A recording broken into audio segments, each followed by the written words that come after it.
is PatZi with a Z. Welcome to Joy on Paper Live, a program for writers and those who dream of writing, and for everyone who wants to know the story behind the book. And I am so happy to welcome back to Joy on Paper Chad Boudreaux.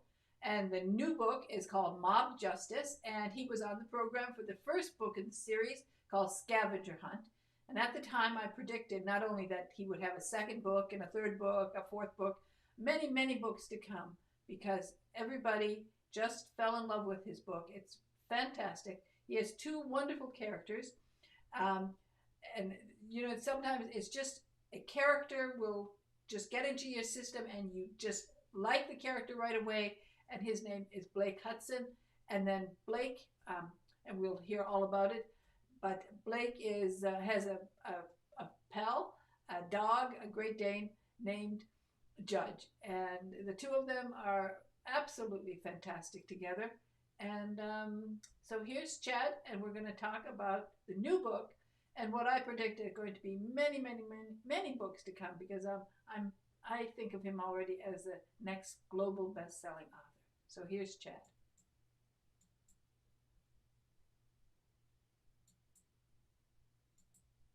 Hi, Chad. It is so nice to see you. How are you? I'm doing great. Just very excited to be back. I am always happy to have you back. And I, of course, said I love your books. And I think I am the first one to predict that one day you would be not just a New York Times best-selling author, but a global best-selling author.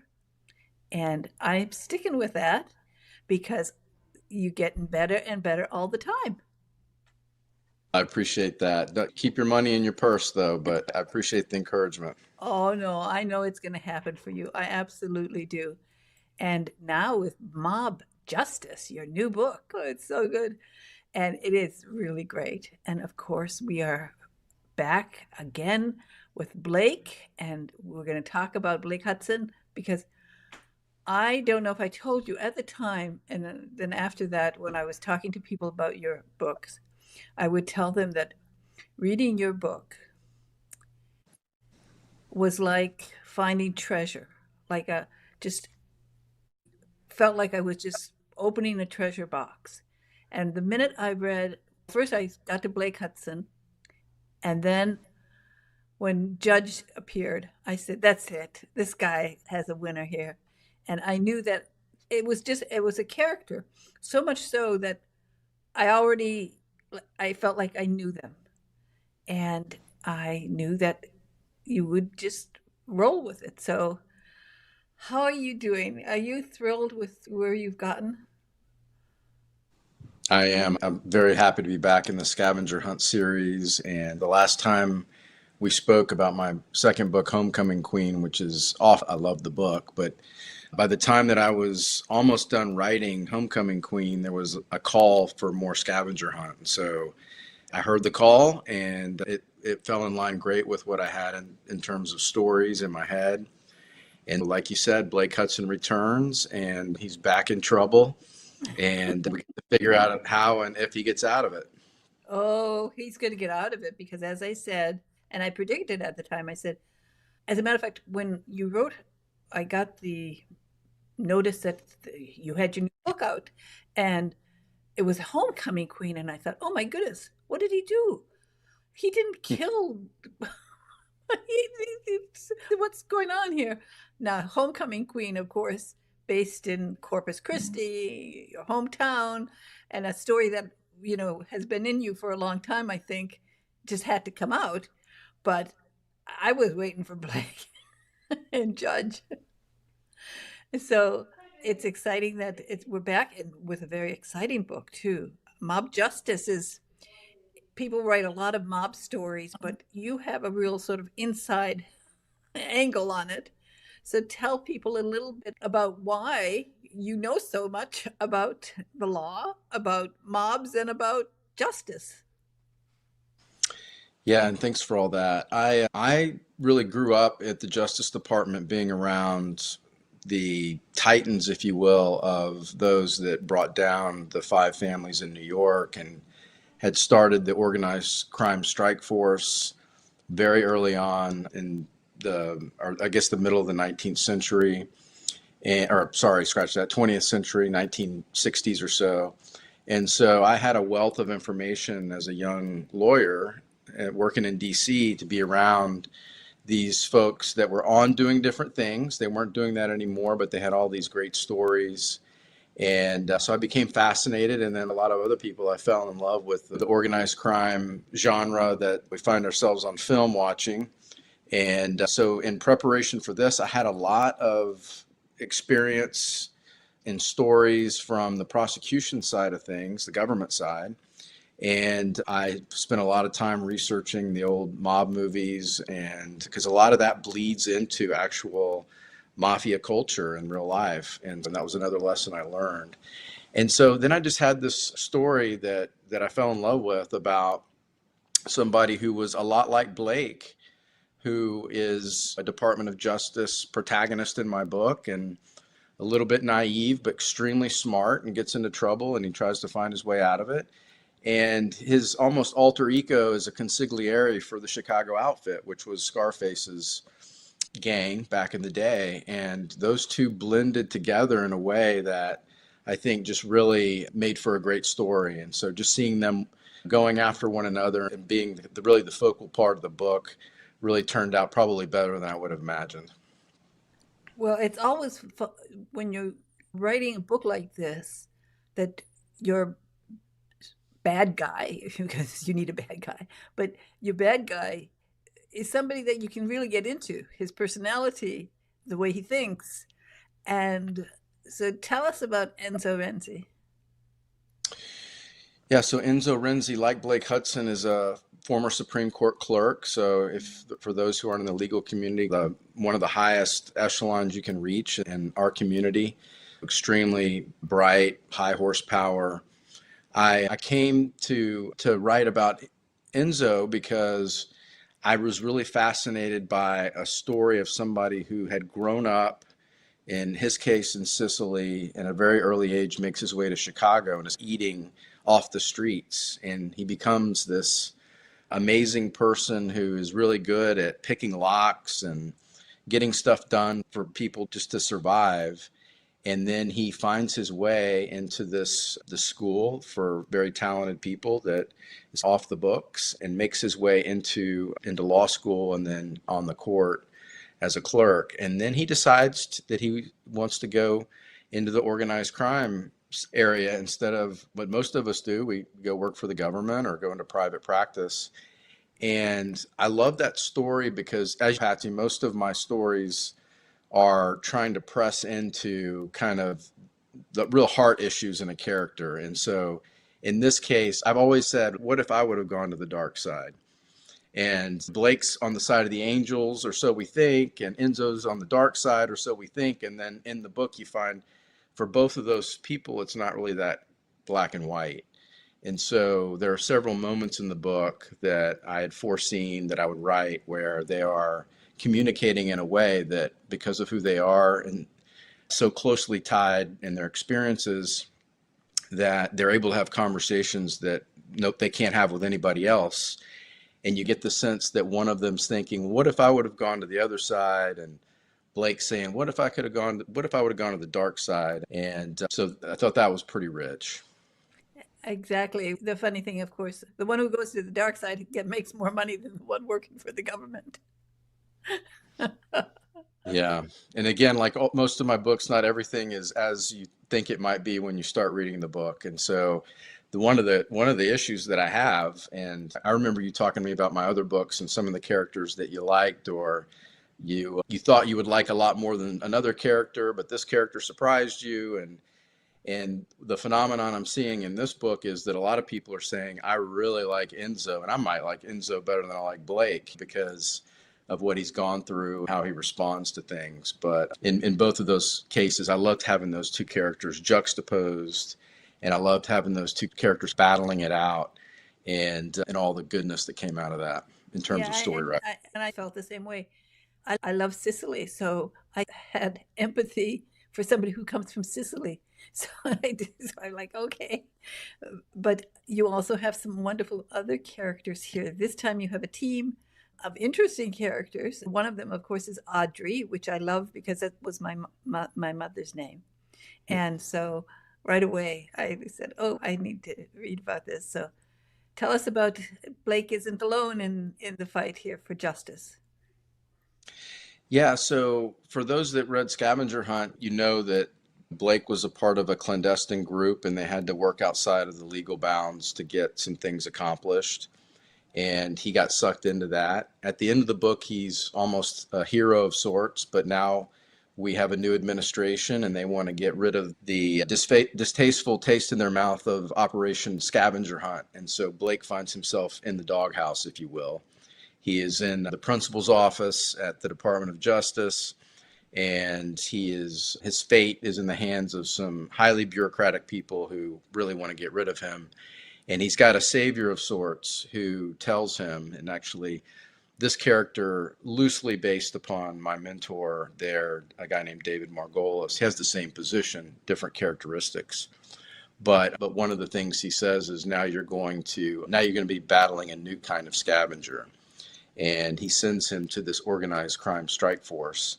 And there he teams up with kind of an old hand prosecutor who is very much the organized crime guru.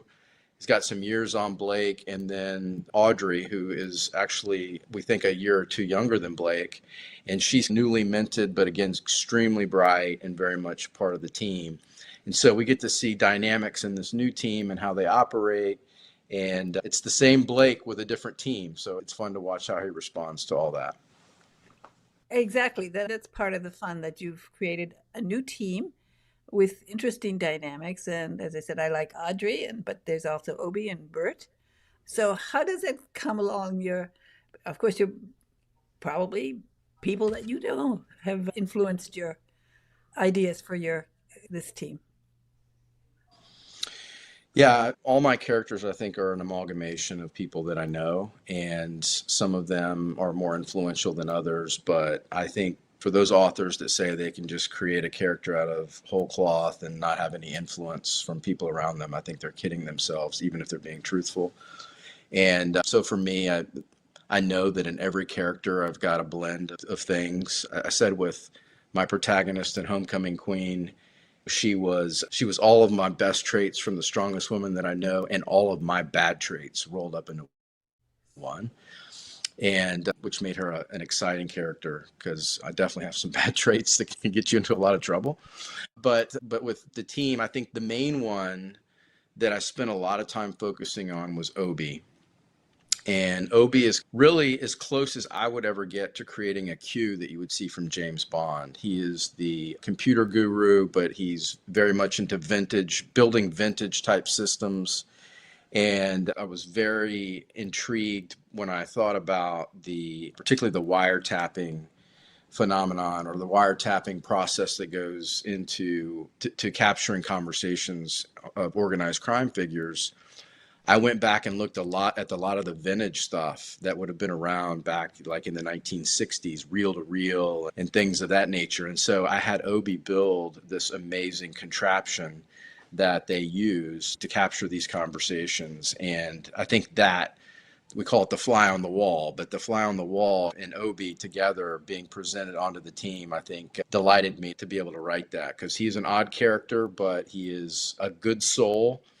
And you're going to see a lot more Obi in future books. Good, because sometimes these characters come to you, as you say, you bring them to life, and he is now somebody that's going to be in your life and just coming along for a very long series. You've done it. You've formed a really great team. I noticed that Blake is still a little bit of that homeboy feel still. He's not too sophisticated, he's not a smartass. Yeah, I think one of the endearing qualities of Blake Hudson is that he does have all of that horsepower. But he's not pretentious. Like, he's got the best resume that you would want, and he's a good-looking guy. He's got everything going for him, but he does have that naivete, and I think that and he's got an innocence about him that I think really helps the character development there. And it just naturally comes out. It's, for me, I was around a lot of Supreme Court clerks. Even to this day, I'm around them all the time because they're friends. But there were certain of that group that the first thing they wanted to tell you about was who they clerked for and how important that was. But what shocked me coming from Texas, flying up to DC, having never been a Supreme Court clerk myself, was how many of them didn't even want to talk about it. They just had a humility about them. And I think that's definitely something that I wanted to instill in Blake Hudson. That's not his identity. He's smart. He's a good-looking person that he's about to get into a lot of trouble. And along the way, he's just a dude. And I think that's something that endears him to me. Certainly, I wrote him, but you lose control of your characters a little bit. But when I hear people talking about him, they say that a lot. Exactly. So he's not showing his Gucci shoes and his. You know, some lawyers get to that point. I've dealt with those lawyers, and the first thing they point out is they have Gucci shoes. It just, oh, yeah, I'm paying for them. For the record, PatZi, I do not have Gucci shoes. Good, good. You keep that text bag on with you. You carry it with you, and that's good. You're proud of it. And you too, you didn't go to an Ivy League school, but look what you've become. It's amazing. And when I think about it, you were hired the day before 9/11. Washington, D.C. was supposed to be the beginning of your career on that day, and things changed.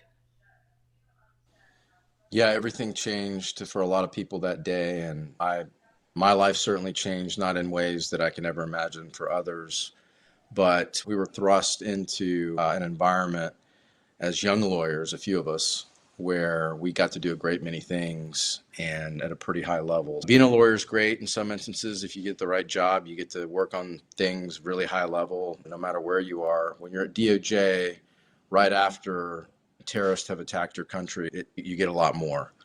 And it's interesting because my first boss, a guy named Robert McCallum, who was working head of the civil division when I joined, just passed away on Friday. And we're all of the team that was a part of that period of time, it's called a few years, under his tutelage and management, we're all descending on the funeral. And most of us have stayed very close together. Some are coming out of the woodwork, and we're going to celebrate his life. And we're going to tell all these stories about all those things that we got to do at a young age. Now everybody's off doing different things. But that was a really tight group.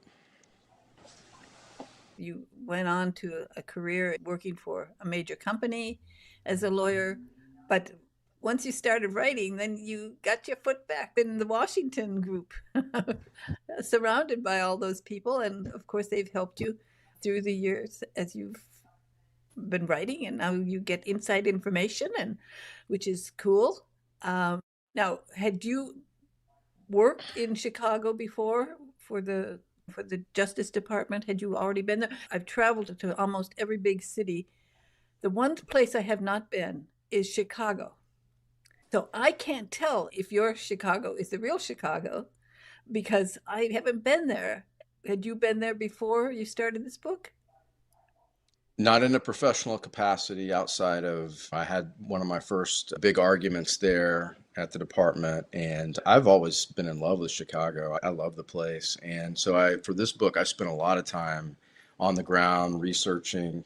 I tell the story of my team, and I tell them not to hold it against me, but I got perp walked out of the city hall because I was trying to figure out where the elevator banks were that actually get down to the hidden tunnels that I found doing research and that made it into my book. Those are real. And they've been shut down since 1991, and there's only one elevator shaft that goes down there now. This is where the old mobsters used to peddle their hooch out of sight, and they're 40 feet underground. And I had gone to a Pearl Jam concert on Thursday night, and then I had planned to go to City Hall on Friday, but I had something else I had to get done. And then I liked the Pearl Jam concert so much, I wanted to go back on Saturday. And so I ended up doing my job thing on Friday instead of Saturday. I didn't realize City Hall was going to be closed on Saturday. I should have known that. So City Hall's closed, and I have to leave on Sunday. And so I need to get that detail for my book. It's very important to me. And so there was a justice of the peace that was doing weddings around the back end of the building.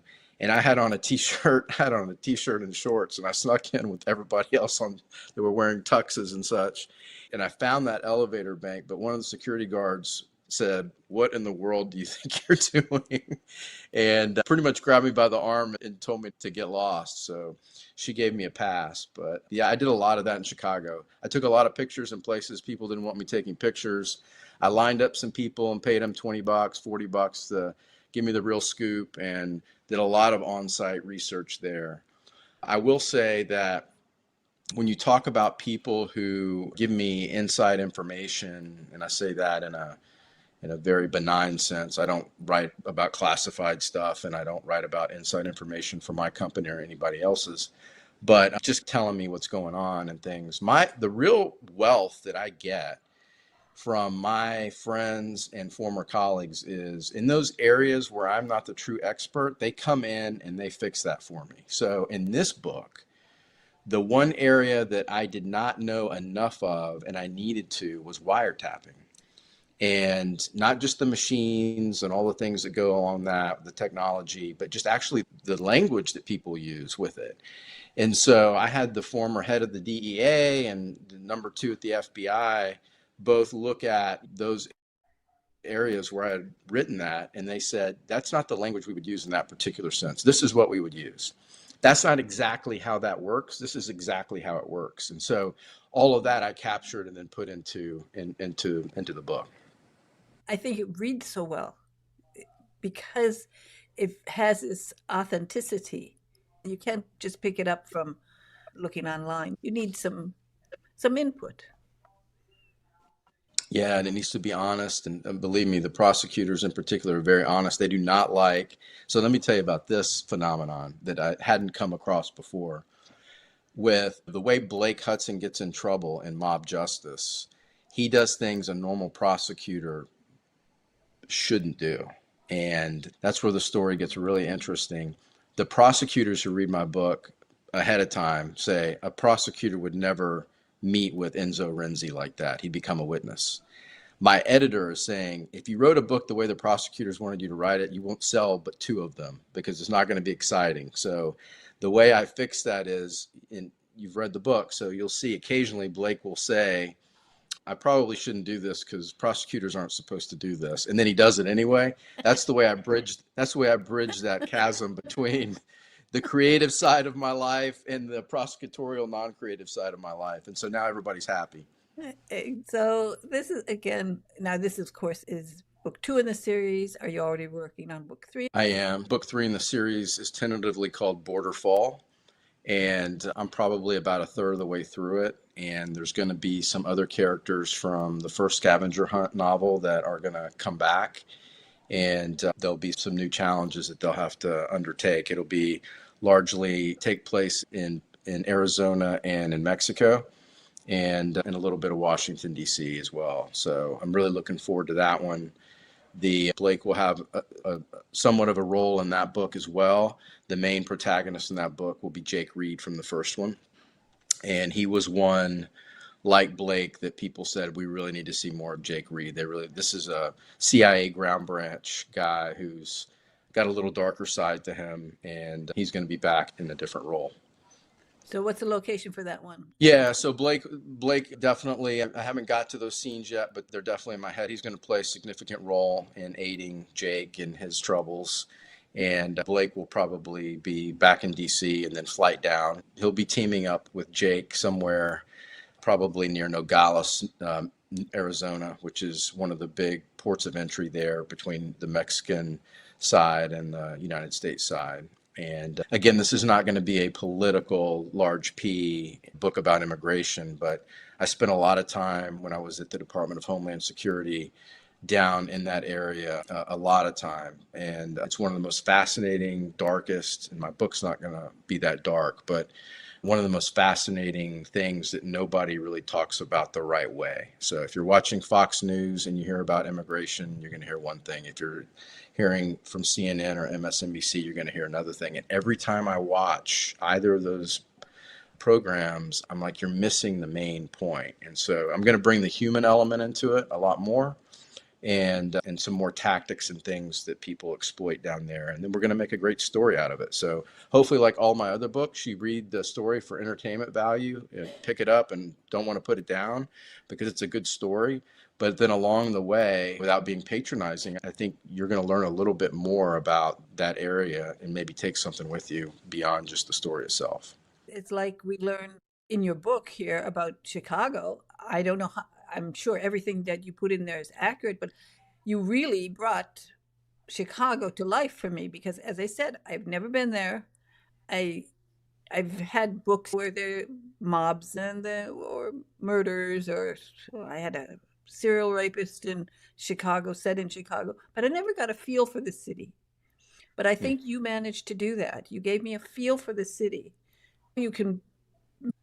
There was a lot of fun with dealing with the mob, and I think I'm glad to hear you say that you could see the city because I really spent a lot of time trying to do that without overwhelming the reader with detail. So it's hopefully subtle, but I want you walking through particularly South Chicago and then a little bit of the North Side. The only thing, so I would say yes, everything is accurate there, except I resuscitated the North Side gang, which Capone obliterated, and I brought them back to life.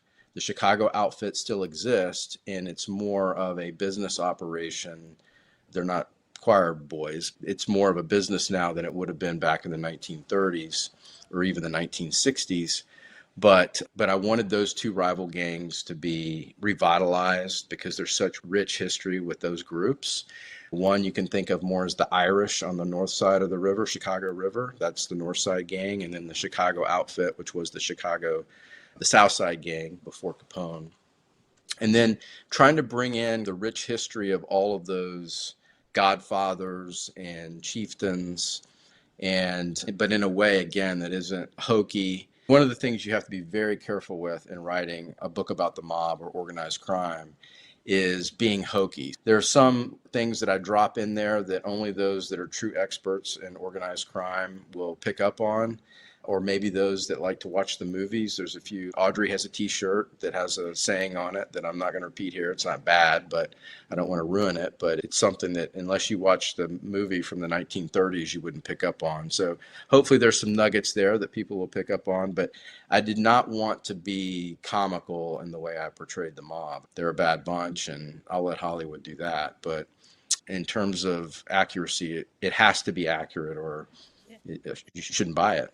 It's the first time actually that I actually thought about going to Chicago. When I was in third grade, we moved to the city, to Detroit, and we used to play gangs there because in Detroit they had the Purple Gang, and I lived in the building next to the building where a bunch of them were killed. And so as kids, we were the Purple Gang. The bad guys were the gangs from Chicago.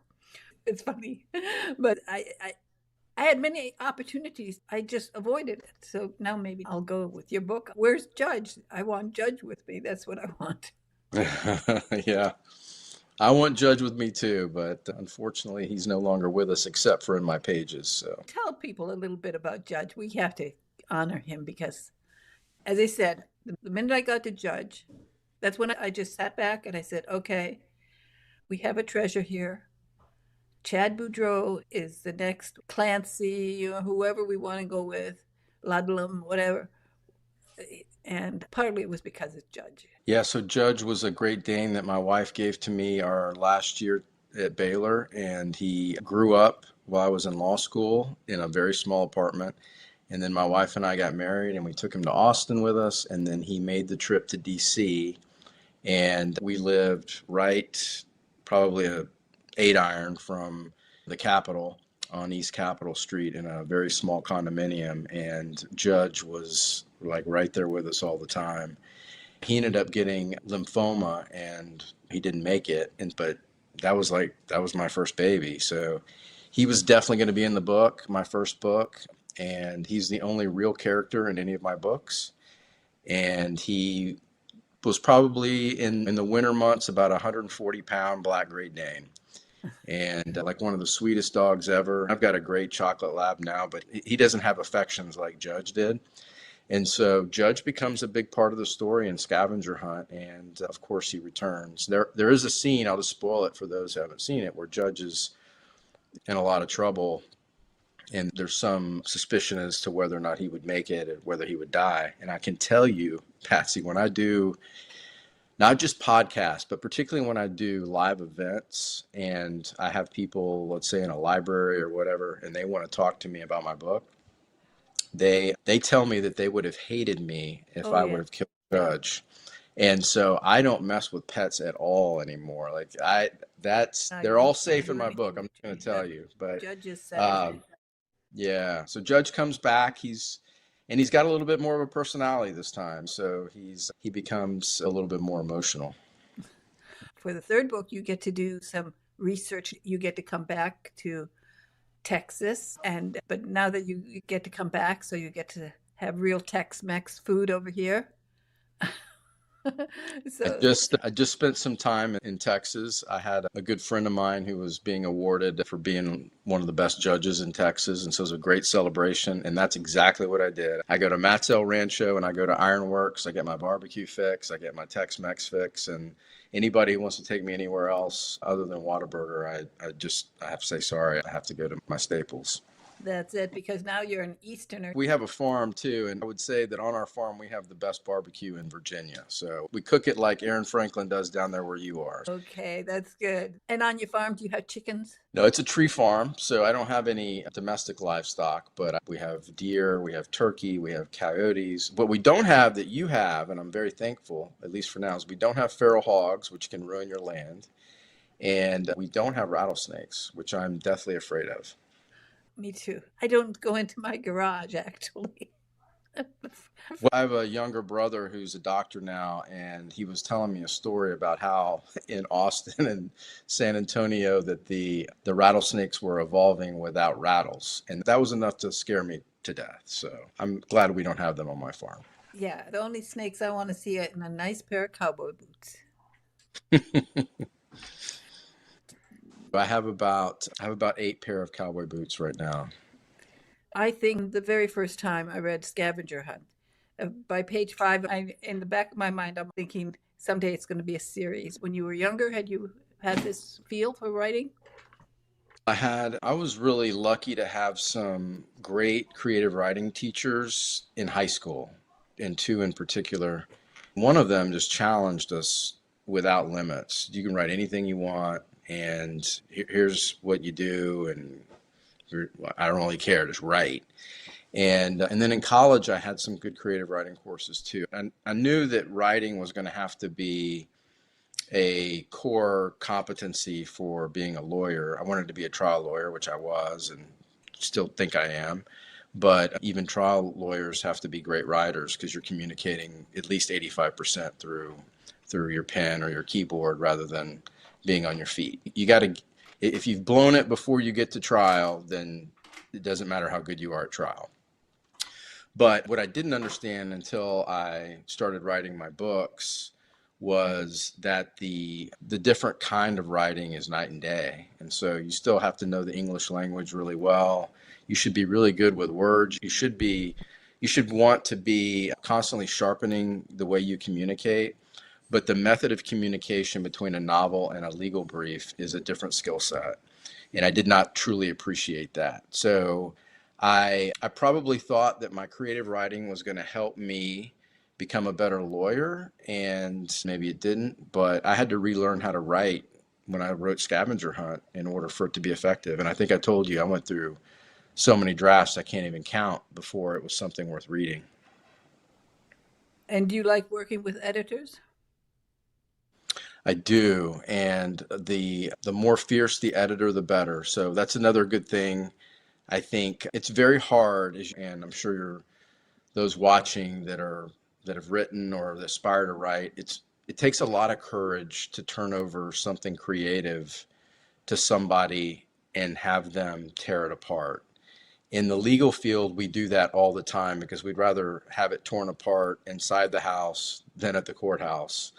And particularly when you're getting paid for it. And we learn to get thicker skin, but I don't think you ever have the skin that you need to just take constant abuse on something you love as much as a creative writing piece, and especially for me, like a novel where you're dedicating maybe a year of your life to one story. But I've gotten to the point now where I would much rather have the editor tear me apart and not even tell me anything's good. Just tell me what the bad is and let's fix it and let's move on. But yeah, I love my editor, and again, the meaner the better. Oh, and you use the word dedicate, and it reminded me of the dedication of Scavenger Hunt. And I think I was like prepared to love your book simply because you did a beautiful dedication for book one. Tell us about that. Yeah, so the dedication was to my mom. She passed away in 2013, so we've been away from her now for 13 years. Hard to believe. But she had me when she was 19, and my dad abandoned us, and she was just a very influential part of my life. You said you worked for DOJ, but you didn't go to an Ivy League school. The reason, partly why I was able to do that, is because my mom always told me you will never give up. Just Churchillian in her, the way she explained things, and you can always be what you want to believe and want to be. And I really wanted to be a baseball player, so she wasn't right about that, but a professional baseball player. But she ingrained in me this will that I will not give up and I will outwork everyone who gets in my way. And so my dedication was to her, and it captured a scene where we were on the couch about to lose our apartment, and she had mascara running down her face, and she was saying, "We are going to make it. We're going to make it. We are going to make it." And echoes throughout everything I do is going back to that. It's a way to keep me grounded no matter how high I get on what's going on in my life. It's just, you're always one whisper away from being that person that you don't want to be. That was the dedication. I loved it because, first, because it's to your mother, which I think is a great thing to do, but then also the Churchillian side because I am a big Churchill fan. I have a bookshelf. I think I have 200 books about Churchill. So he's been an important part of my life. I've been reading him since I was a little girl, partly because my dad was stationed in England. And so he had an appreciation for the English and the British and talked about Churchill. And I've always been interested in him. So I thought it was great that you included that in your intro.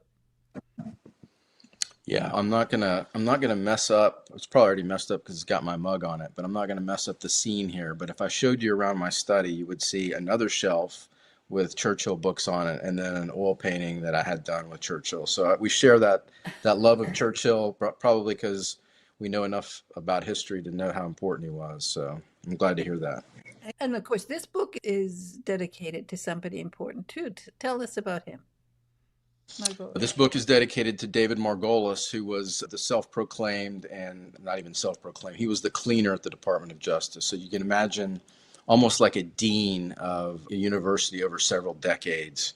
He was a career official in the Deputy Attorney General's office, so the number two office, but was seen as the apolitical heartbeat of our organization. So both Democrats and Republicans always went to David Margolis for the most pressing counsel that they had to deal with. Attorneys general, they all loved David. And he was my mentor for several years. We spent a lot of Saturdays in his office. He was the charter member, one of the charter members of the organized crime strike force I told you about. But you can even pull him up on YouTube, and you get these great videos with him in the main hall there at the Department of Justice, and you get his personality. And he came across almost as a comical figure in how big his personality was. But when it came time to drop the hammer, he dropped the hammer. And he is a very important person in a lot of people's lives, and certainly mine. So this was an easy dedication for me. I thought it was very nice. Now, living back east, who are your teams? Football and baseball. I don't care about basketball. I'm going to go ahead and tell you all of them because you opened the door. But my teams have always been the same no matter where I've lived. Three of them are going to make sense, one of them may not. But I'm a Cowboys fan. I'm a San Antonio Spurs fan. I'm a Baylor Bears fan for everything. I'm now a UVA Cavaliers fan because I've got two of my kids that have gone there. And my biggest love, I hate to say to my Texans, is the New York Yankees. I've loved the Yankees ever since I was a boy. I do too. I am an avid Tigers fan and a Detroit Lions fan. I'll show you all my Yankees posters Oh, here. Very important. that's cool. That's cool. Now that what's the most exciting thing that you splurged on once you realized you're making money? As a lawyer, you were making money, but when you make, I think making money selling a book is special money. It's I could do something wild. Have you done anything wild? Bought any best old books or anything special since you became a writer? First I, editions? no, not in the book sense. And no, I haven't really gotten into that. I used to be a baseball collector, baseball card collector, Me too. and I ended up starting a company with a good friend of mine about 15 or so years ago that was a vintage baseball card company. So I'm talking about the cards I used to buy because I didn't have a whole lot of money growing up, but I would take every bit of my allowance and go to the baseball card shop. And my grandmother, because my mom worked all the time, would take me there and leave me there for hours, and I would try to find out the best deals. But I go back and I look at my baseball card collection, and it's probably not worth very much because it was 80s and 90s cards. But the company we started was a vintage, so we're talking about tobacco cards in the late 1800s all the way up to like the 1958, 1960s cards, which included Babe Ruth and Ty Cobb and cards I could have never afforded. And when I started writing and I wanted to splurge, I started down that path a little bit. And then I realized that was going to be a very expensive and unhealthy addiction for me. And so I abandoned mission. And now I like to spend money on land. So Land. yeah, I like to be able to spend money on something that my family can actually use. So I put a lot of my money back into my farm, which is about 35 minutes from my house. And we act like we're Texans there, and it's called Lone Star Farms, and we have a lot of fun there. So I spend a lot of my excess money. I'll put it back in the farm. Yeah, that's a good idea. And particularly, I grew up around trees. My dad was in the lumber business in northern Michigan. So I definitely appreciate anybody who has a tree farm. Yeah, and to be fair, I'm making it into a gentleman's ranch now because I don't know how to do any of the tree stuff, and I seem to lose a lot more money than I make on tree farming. So I'm perfectly happily turning into a ranch like you might see in Bastrop, Texas, just east of you, as opposed to the standard tree farm. And it's easier to ride motorcycles and do all the fun things when trees aren't in the way. Thank you so much for joining me today on Joy on Paper Live. It's a real joy to see you. As I said, I predicted that you would get to this point and you're going to get far beyond this. Somewhere along when you get to book number 36, which is my favorite number, if you have run out of people to dedicate books to, you can dedicate book number 36 to PatZi with a Z.